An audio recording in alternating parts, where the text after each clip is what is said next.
It has already insinuated itself into many institutions and is making rapid progress into others. If it takes hold, it will completely change the very nature of America and the way you live. Critical race theory holds that the most important thing about you is your race. The color of your skin, that's who you are. Not your behavior, not your values, not your environment. Your race. In critical race theory, if you are a member of a minoritized racial group, their term, not mine, you are a victim of a system that is rigged against you, a system that doesn't want you to succeed. On the other hand, if your race is privileged, you're an exploiter, whether you intend to be or not. Critical race theory begins from the assumption that racism occurs in all interactions. To see how this works, consider this thought experiment. Imagine you own a shop and two customers enter at the same time, one white and one black. Who do you help first?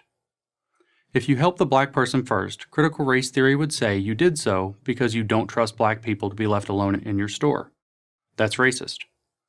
If you help the white person first instead, critical race theory would say you did so because you think blacks are second-class citizens. That's racist too. That's critical race theory.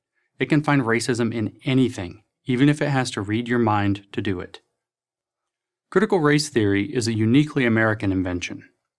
Brewed up at Harvard Law School in the 70s, now part of the academic and media mainstream, it is also uniquely un-American because it rejects the core tenets of the American, classically liberal Judeo-Christian value system. It turns the bedrock American idea upside down. Here it is in the words of Richard Delgado and Jean Stefanczyk, two leading proponents. Critical race theory questions the very foundations of the liberal order, including equality theory, legal reasoning, Enlightenment rationalism, and the neutral principles of constitutional law. It does this because critical race theory proponents assume racism is present everywhere and always, and they look for it critically until they find it. And they always find it. It has to be there because that's how the imperial European powers and then America set things up. Here, as in all dangerous academic theories, there is a kernel of truth. Human beings were not preoccupied with race until the 16th century, when Europeans began to explore and then colonize other parts of the world. Drawing distinctions between the races reached its peak in the 19th century with the widespread use of slave labor in North and South America. No one denies this.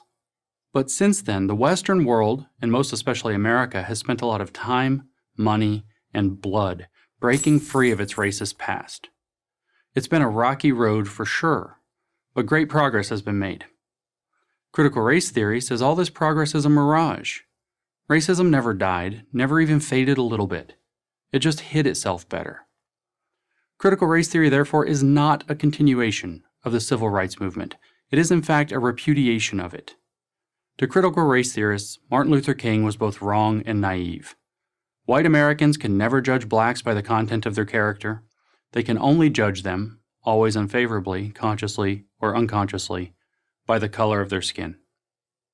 Ironically, not since the Aryan obsession in Germany in the 1930s and 1940s, or South African apartheid in the second half of the 20th century, has the social movement been so obsessed with race. Critical race theory is then, in a very real sense, a counter-American revolution. But that's a positive, not a negative to those who subscribe to the theory. The American experiment was given a 400-year tryout, and it doesn't work.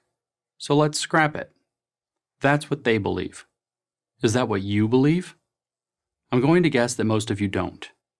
So how do we stop critical race theory before it infects the brains of too many decent Americans, especially young people, and turns us into something we have never been and shouldn't ever want to be? The answer is simple. Refuse to accept it. Don't be intimidated by the heads I win, tails you lose logic of this self-destructive, America-hating, anti-reality idea. Don't be bullied into thinking that you're racist when you know you're not, or that you're a victim when you know you're not. Defend yourself while you still can.